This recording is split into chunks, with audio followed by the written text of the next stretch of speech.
مولا کائنات کی شہادت کا موقع ہے ناظرین، افسوس کے ساتھ مجھے یہ جملہ کہنا پڑتا ہے کہ ہم فاتح خیبر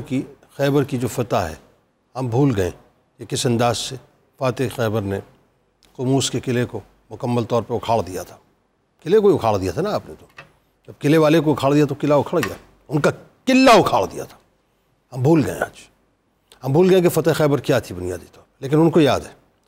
ان کو یاد ہے، جن کو اکھاڑا تھا، جن کو نکالا تھا، ان کو یاد ہے، اور بینرز لے کے آج بھی کھڑے ہیں اسی انداز سے، اور اسی انداز سے ہمیں بتلا رہے ہیں کہ خیبر واز یور لاسٹ چانس، بتلا رہے ہیں، ان کے بینرز پہ لکھا ہوا ہے۔ خیبر کو ہم بھول چکے ہیں، فاتح خیبر کو ہم بھول چکے ہیں، لیکن ان کو خیبر بھی یاد ہے، اور ان کو وہ بھی یاد ہے کہ کس انداز سے ہم نے نکالا تھا۔ دنیا بھر میں ایک آپ کو پتہ ہے خبر اس وقت گردش کر رہی ہے، اور ہمارا پرابلم یہ ہے کہ ہم سیزنل لوگ ہیں صاحب، ایونٹس آتے ہیں تو ایونچول ہو گئے، ہم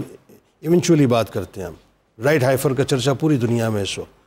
وہ یہ قسطوں کے اندر انہوں نے یہ کام کرنا ہے، اس لال بچڑے کو ذبح بھی کرنا ہے، انہوں نے اپنے آپ کو سو کال ان کے اپنے عقائد کے مطابق جو ہے ان کو مصفہ بھی اپنے آپ کو کرنا ہے، اور خاکم بدین اللہ معاف کرے ان کو، چونکہ ظاہر مسجد اقصیٰ کی بنیادیں تو کھوکھلے کر چکے ہیں،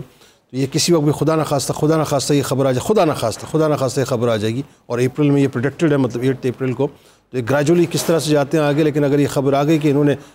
اچانک جو ہے ایک میزائل اٹیک کر دیا اور صرف ریجن ہی بنا دی کہ اندر جو ہے حماس کے دہشت گرد موجود تھے، میں اور آپ جو ہیں کچھ نہیں کر پائیں گے۔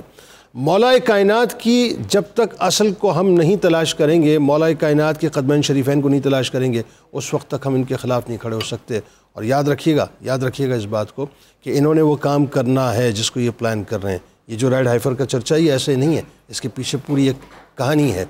کرسچنس کے کان کھڑے ہو چکے ہیں، لیکن مسلمان ابھی تک سوتے رہے۔